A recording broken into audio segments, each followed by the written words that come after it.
Hello everyone and welcome back. I am as always Inquisitor Aura and this is how to roleplay in World of Warcraft, and welcome to Legion everyone. And this week we're going to be taking a look at the artifact weapons. Please note that these are just the generally accepted guidelines to socially acceptable and lore-friendly roleplay in World of Warcraft. There is a niche for every type and style of roleplay out there, and what I am telling you here are the generally accepted guidelines that will not get you ridiculed, laughed at, picked on, ignored, or shunned. To fight the Legion, we, the heroes of Azeroth, have been sent across the length and breadth of the planet to gather the most powerful weapons ever created and wield them against the demonic horde that is threatening to scour Azeroth of all life. The problem crops up in that there are only 36 artifact weapons and there are thousands of roleplayers, and we can't all wield the Ashbringer. Please note that this video does include spoilers for the Frost Death Knight artifact weapon quest, so if you don't want to know what happens, maybe you should just not pay a lot of attention to this video. Artifact weapons have been something of a controversial hot topic since their announcement at Gamescom last year. And it's understandable because a lot of things affect your roleplay that don't normally affect your standard gameplay. And one of the things we're going to talk about is that yes, you can absolutely be wielding a weapon of immense power.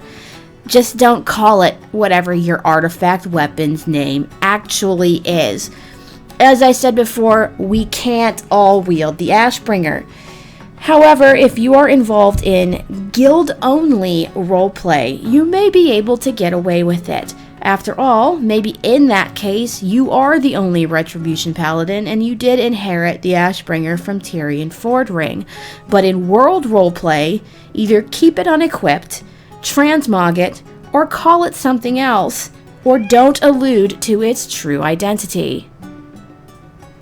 That being said, you can absolutely call it something else.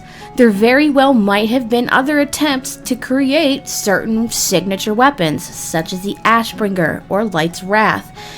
Or it can be a completely different weapon. This is a lot easier to get away with when dealing with the less iconic weapons, but can still be done with the more well-known artifacts.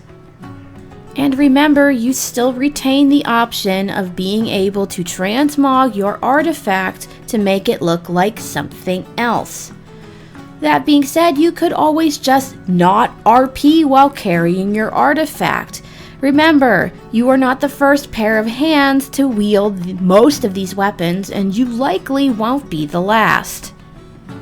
Remember that this is just an option, not RPing with your artifact weapon on or having it set to your TRP or MRP or XRP that with your artifact weapon equipped you are in fact out of character makes a lot of sense.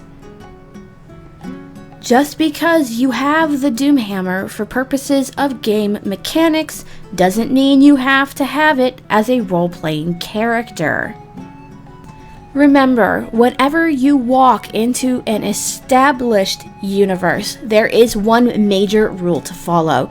If you are the main character, such as the hero of Azeroth in WoW, you are only representing them for gameplay purposes. In no way are you obligated to play out owning any of these weapons, especially the super iconic ones such as the Ashbringer and the Doomhammer and the Blades of the Fallen Prince. It is every role player's responsibility to regulate and maintain the standard of RP that you want on your server. No one wants to roleplay with a godlike being because it's not fun. Roleplaying with people who don't have any flaws or who are super powerful is just boring.